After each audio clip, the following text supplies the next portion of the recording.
Hey guys, LevelCap here. Today we're going to be reviewing the SR-2 PDW for the Engineer class in Battlefield 4.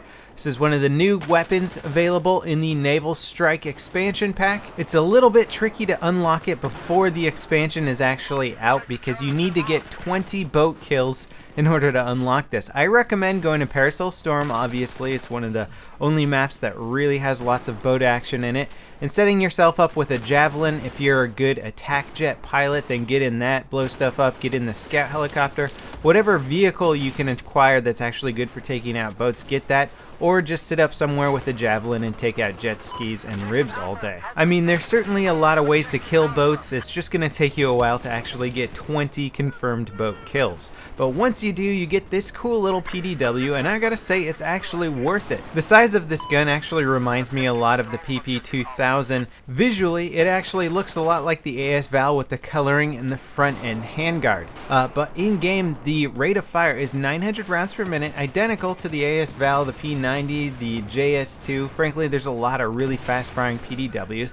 But one very interesting thing about this one is that instead of adopting a standard damage model like the CZ3A1, which has a 25 damage maximum, this one has a 26 damage maximum, which is a very interesting number because if you have 100 health, you only need to deal 25 damage 4 times to kill somebody. So what's the point of doing 26? It's still a 4-shot kill, right? Well, 26 actually offers a bit of flexibility. Now, if you shoot somebody in the legs in Battlefield 4, the damage multiplier is 0.9, meaning you're doing 90% of your normal damage to them. So at all costs, you really want to avoid getting leg shots unless you have no other alternative.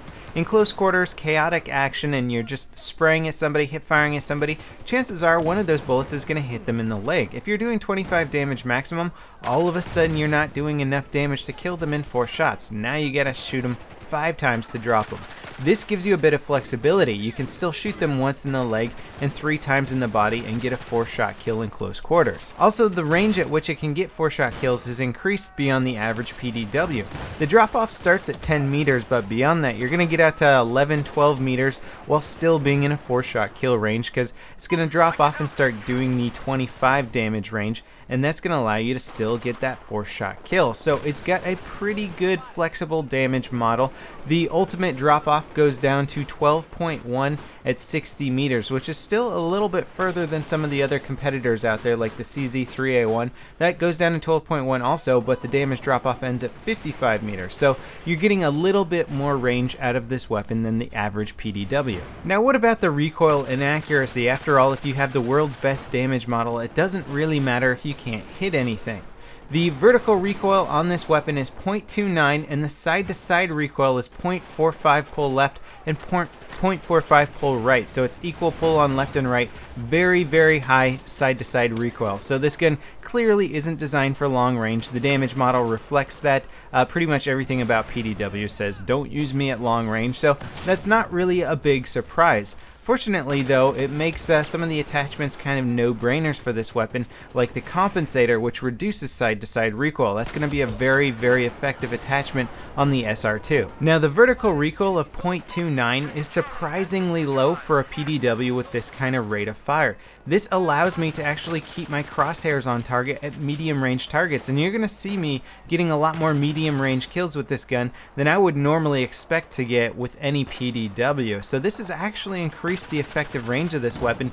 Even though the damage model isn't really designed for it, you can certainly squeak out some kills at medium range, and I think you're going to surprise a lot of people running around with your little PDW dishing out massive damage at medium range. Now, one of the cooler little additions to this gun is the fact that when you're customizing it, it actually shows it as having a foregrip attached from the start. Because the weapon body actually has a built-in foregrip, normally you would just see that area in the stats of this gun or the customization of this gun grayed out, like you can't attach any sort of grip to this.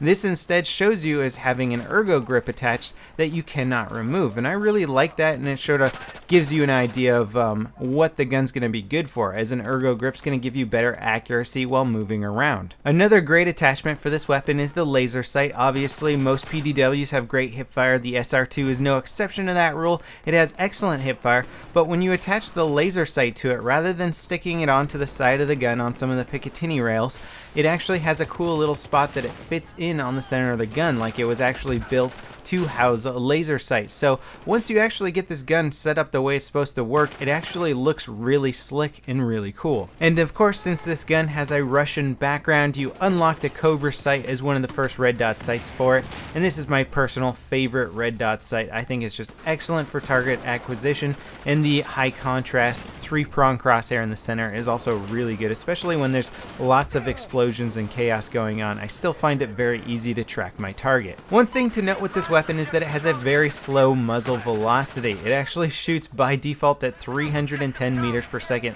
making it one of the slowest muzzle velocities of any fully automatic weapon in the game. If you put a suppressor on there, it even further reduces that muzzle velocity to 180. So you're welcome to try putting a suppressor on there, but your bullets are just going to be basically lobbed out of this gun at that point. I feel that the compensator is actually a great attachment. Now, of course, suppressors are very effective, especially considering the fact that they keep you off the mini-map. But the compensator really is just such a good match for trying to deal with some of the side-to-side recoil. It's going to allow you to get those medium range kills, which I think is a little bit important for the average map in Battlefield 4. Since there aren't too many maps that facilitate nothing but close quarter combat, you're probably going to want something that can at least defend you in medium range. Now for the reload times, we have a 2.6 short reload and a 3.5 long reload. Unfortunately, these reload times aren't particularly great. The magazine capacity is 30 rounds, so that's pretty standard.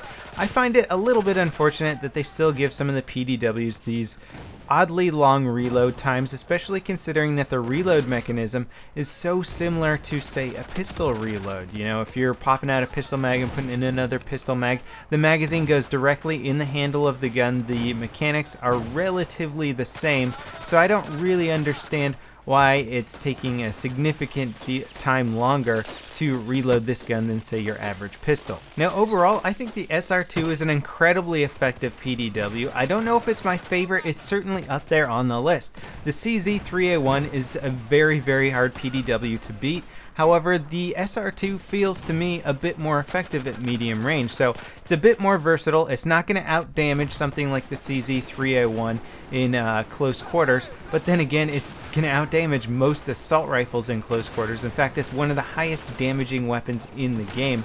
So it's still a very, very good weapon, a little bit more versatile than your average PDW, which is certainly unexpected. Loving the SR-2. Unlock it for yourselves, try it out, let me know what you think in the comments, and I'll see you guys next time. This is LevelCap, signing off.